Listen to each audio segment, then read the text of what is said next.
phần ở trên kia cao quá, mãi mãi không độ tới nàng. Vạn vật tương tư vì ai, tiếng mõ vang lên phũ phàng. Chùa này không thấy bóng nàng, bồ đề chẳng muốn nở hoa. Dòng kinh còn lưu vạn chữ, vì ngàn phủ lên mấy thu. Hồng trần hôm nay xa quá, ai ó không thể giải bày.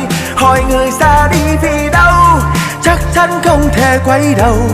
Mong này tan theo bóng phận, trả lại người áo cà sa. Vì sao độ ta không độ nàng?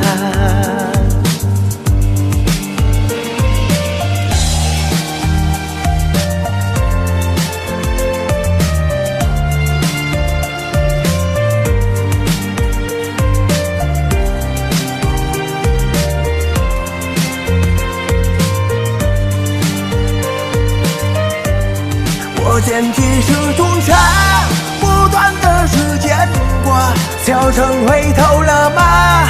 从今生变沙哑，这是写在无他，不提不渡他，几寸情书难留，这满园的名花。你离开这个家，爱人都无处撒，还能回头了吗？看你微笑蒹葭，怎能做脚下下？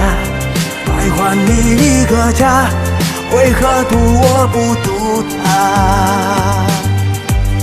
？Vì người hoa rơi hữu ý, khiến nước chảy càng vô tình.